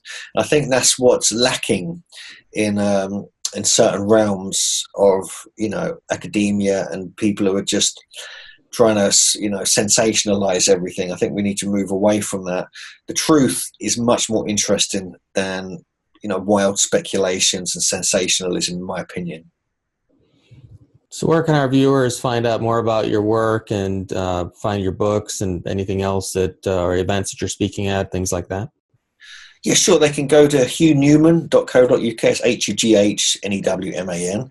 Or megalithomania. I'm not going to spell that. .co.uk. So it's megalithomania.co.uk. Or they can find me on Facebook. They can Google Hugh Newman. For those in England, I'm organising and speaking at the Megalithomania conference in May. I'm sure this is out by then. And also at the Contact in the Desert. I'm speaking at Alien Con also in California in June. And also at the Serpent Mound Summer Solstice event up in Ohio. I'll be speaking at the ARE in October, the Edgar Cayce Foundation at Virginia Beach in early October. And other events include some tours we're doing. I'm involved with Andrew Collins. We're going to Göbekli Tepe in southeast Turkey in October. That's an open tour. People can join. JJ and I run an England tour in July every summer. And we're doing a big tour to Peru, Bolivia, and Easter Island. Again, people have to understand, this is in November, that, we do these because we have a passion for it and we want to show people what we discover at these sites, because there's so many little details and aspects, that people miss if they go there on their own. So we feel, our duty is to kind of, be part of that. And we do, we organise sometimes the Origins Conference. We do that some November. So we're not doing it this year. We're going to do it next year with Andrew Collins. We have a big conference with Graham Hancock and Breval and all that kind of stuff. And yeah, there's a lot going on. People just got to check out. Find me on Facebook or YouTube. There's a whole bunch of stuff. Constantly updating YouTube. We have hundreds of videos of explorations of obscure sites like Göbekli Tepe and Vali Churi and Tiwanaku and all these different places. And we hope to catch up with you and the listeners in real life soon. Great. Well, it's been a real pleasure having you on the show today and learning all about your research and different places you visited. So thank you so much for spending time with us. And I'm sure we'll have you out here in our local area for our conference in the near future too. Well, that sounds good. Thanks so much, Ethan. Appreciate it. I hope you enjoyed this episode of Awake and Empowered TV with my special guest, Hugh Newman. Join me next week as we speak with another incredible individual who's standing on the leading edge and changing the world.